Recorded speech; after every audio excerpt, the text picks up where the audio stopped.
First, I'd like to welcome you all to our annual Iftar. I always thought Nadia had always everything under control. Today, unfortunately, she could not control the weather. We'll have to discuss this, Nadia.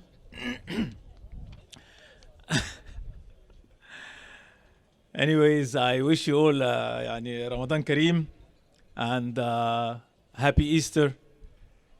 It's my pleasure to welcome you, our guest speaker today, His Excellency Ahmed Issa, Minister of Tourism and Antiquities, in this beautiful place with this beautiful setting.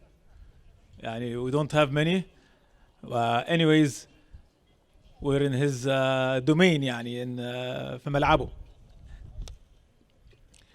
I'd also like to welcome Ambassador Gareth Bailey, the British Ambassador to Cairo. Mr. Walid Gamal-Eddin, the Chairman of the General Authority for the Suez Canal Economic Zone. And Mr. Hussam Heba, the President of GAFI. And our dear friend, Engineer Yahya Zaki, the former Chairman of the General Authority for the Suez Canal Economic Zone.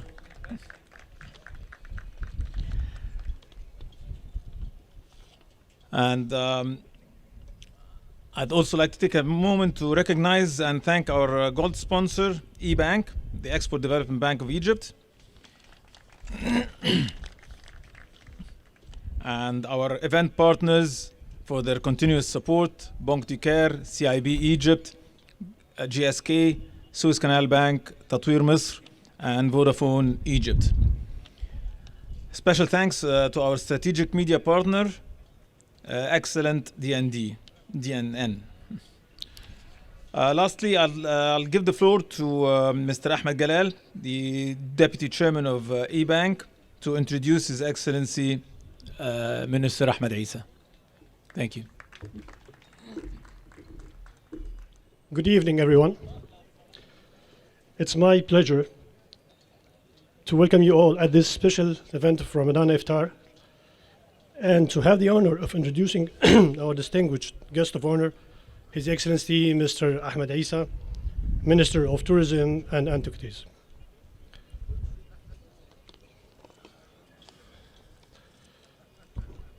Mr. Issa has 30 years of experience diversified in the financial field.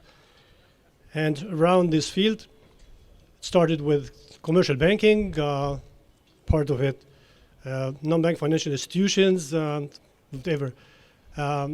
Actually, he's one of the dear friends that we all in the banking society admire and respect. Without further ado, please join me to giving warm welcome to our guest of honor, Mr. Ahmed Issa, Minister of Tourism and Antiquities. Mr. Ahmed. Good evening. Thank you, Dr. Ahmed Galal, for this kind introduction. Dear BEBA friends, thank you very much for putting all of this together. قولوا لي بردانين. Well, this is one of the reasons why we all love this country. It's the diversity of experiences that Egypt offers, in my opinion, and especially a city like Cairo offers. I don't think that there is any other city in the world that offers this diversity in cultures, in experiences. You know, people have been living on this spot for 7,000 years. Think about that for a moment. Think about that for a moment. People have been living between here and the pyramids. Have you seen the pyramids? Between here and the pyramids, actually in this exact area for 7,000 years. So I don't think that there is a more interesting job in the world than my job, actually, to be the Minister of Tourism and Antiquities at this interesting juncture. I'll tell you, you know, for 30 years I've been a banker. I never thought I'd take on a government position or, for that matter, be a politician. I've always thought of myself rising in the banking sector. Just 6 months before I took this job, the board of my company started to talk to the Central Bank of Egypt about promoting me to become a board member in addition to being an executive in the company. And this is where I thought things are leading. And then suddenly I receive a phone call. Ahmed Issa, yes, of course someone I don't know, I don't recognize. You're going to meet the Prime Minister tonight. I do meet him, and we have a 1-hour discussion. And then a week later, I receive a phone call. Ahmed Issa, yes. You're honored that the president has actually chosen you to become the Minister of Tourism and Antiquities. You're going to spend the night tomorrow in Alamein.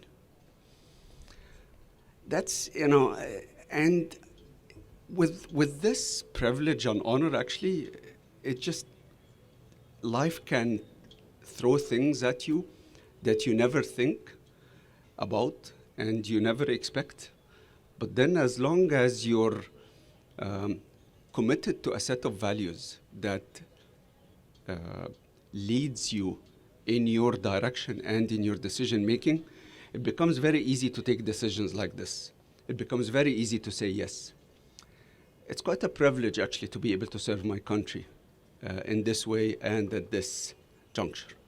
So for all of you who are just thinking about it, whenever you receive this phone call, absolutely say yes. Absolutely say yes. So let me tell you about a few things, of course, about tourism and antiquities. We're here tonight in this very special event. Congratulations, Mu'min, on actually running this place this way. Allah nawr alik. Let me start by saying that 152,000 Brits enjoyed Egypt during the first 3 months of the year. More than 60% growth.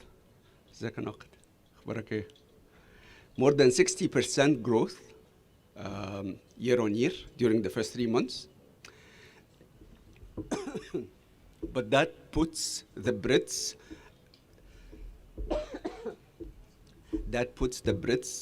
at the 6th position in the nationalities visiting Egypt during the first 3 months. The Germans, the Saudis, the Israelis, the Sudanese, and the Italians were higher than the Brits. I look forward. Shukran jazeelan. During the first 3 months, 3.2 million tourists visited Egypt. That's more than 40% growth compared to the first 3 months of 2022. It's actually shaping up to be, inshallah, a record year for tourism in Egypt. The highest ever year was in 2010. Egypt received 14.5, I think. This year, inshallah, we're planning to increase the numbers to around 15 million or maybe slightly above, inshallah. So what happened? Number one, I think the continuation of a solid strategy that has been put in place to try to focus on wholesale intermediaries. Let me explain for a moment what do I mean by that. There are two types of travel at the highest level. One that travels independently and one that travels with a tour operator and a tour guide. We have always recommended actually for Egyptians to, for tourists to visit Egypt with a tour operator and a tour guide. And the fact that we have focused on the tour operators and the tour guides, the intermediaries, and the large air carriers, the number of aviation seats have grown this year or is expected to grow this year by more than 35% compared to last year. And exactly from the destinations, from the source markets where most of the demand is coming. As I said, Germany, Britain, of course, Great Britain, and Italy, and so forth. The number two area of focus for us is to try to improve the customer experience. And again, you'll be surprised. What we're basically trying to do is actually to try to focus on making it easier for tour operators and tour guides to do business in Egypt, to take people around in the country. A tourist today visiting the pyramids area independently has a different experience from those visiting with a tour operator and tour guide. The third thing is actually we're trying to focus on the investment climate. Over the past 6 months, I'm very happy to see the number of operators and the number of hotel owners rise in the country very rapidly. But none of this would have been possible. None of this would have been possible without the increased quality of infrastructure. Today, if you have just arrived at Cairo airport, you probably know with a good degree of accuracy how long is it going to take you to travel to the pyramids. A year ago, that was an unknown amount of time. Correct? I think the massive infrastructure programs that Egypt has put together over the past 5 to 6, 7 years has made it possible for the country today to realize its potential in tourism. Where do I think the potential is? What do you think? You know, how many people here think that Egypt should be the #1 tourist destination in this whole world? Yeah, exactly. Exactly, that's the point. We do have the resources to do that. We do have the resources to do that. So why haven't we been getting the right amount, the fair amount of tourists? It's been because of our supply side. It was not about the demand side. It was not about promotion. It was not about communication. It was not about advertisement. It was about the simple fact that we did not have a product ready to sell. It was about the simple fact that we did not have the right product to sell. So the 4 products that the ministry has decided to focus on all our activities, allocate all our resources towards are families, beaches, scuba diving, and of course, culture. Of course. And then there's a 5th segment of customers who usually like to do multiple experiences in the same trip. That is the 5th segment. But 4 products are going to be the focus areas. And these 4 products alone, can you imagine how many people around the world are ready to come just buying those 4 products? More than 800 million people around the world actually travel the world buying this specific product. We see the number of travelers in the world rise to 1.8 billion over the coming 5 to 7 years. 1.8 billion. And we're sure getting to 30 million by 2028 by just focusing on these 4 products. And to be able to get to 30 by 2028, we need to achieve 15 this year. And we need to achieve 18 to 20 in 2024. And we are on it. We are on it. Again, it's a great privilege to be with you here. Inshallah, I look forward to shaking hands with every one of you, exchanging a word, and I wish you enjoyed this fine scene. I wish the weather was better. I have an extra coat, by the way, in the car for those who, if you want to stay longer tonight. And thank you again.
وسمحت عذاب قلبي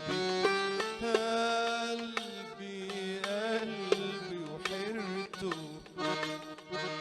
معرفش ازاي انا كلمته، مقدرش على بعد حبيبي، مقدرش على بعد حبيبي، مقدرش على بعد حبيبي. انا ليا مين، انا ليا مين الا حبيبي.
قابلني والأشواق في عيني،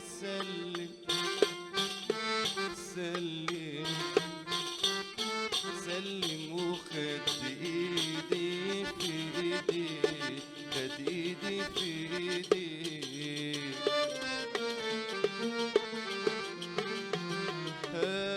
قابلني والأشواق في عيني،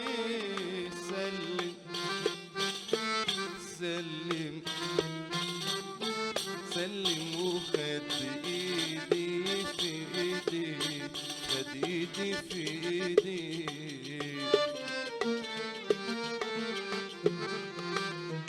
وهمسلي قال لي الحق عليه، نسيت ساعتها بعدنا ليه. وهمسلي قال لي الحق عليه، نسيت ساعتها بعدنا ليه. فين دموع عيني اللي ما نامت ليالي، بابتسامة من عيونه نسها لي.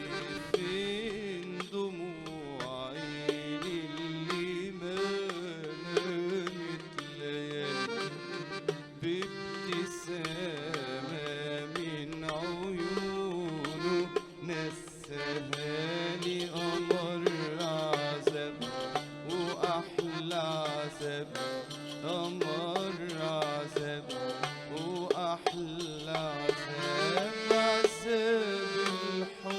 عذاب الحب للأحباب، قمر عذاب وأحلى عذاب، قمر عذاب وأحلى عذاب. عذاب الحب للأحباب. ما قدرتش أصبر يوم على بعده، ده الصبر عايز صبر لوحده. ما قدرتش أصبر يوم على بعده، ده الصبر عايز صبر لوحده.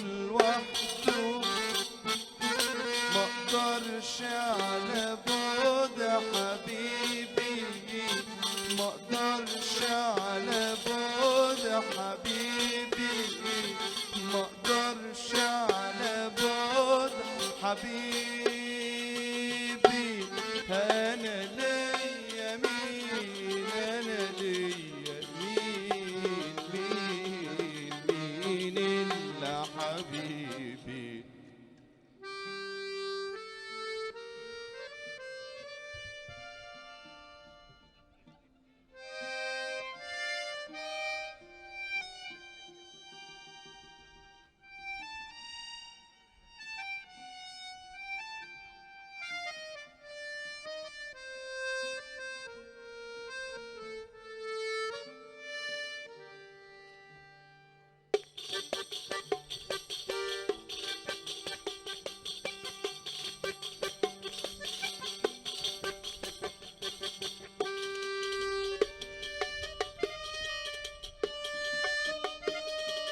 وصفولي الصبر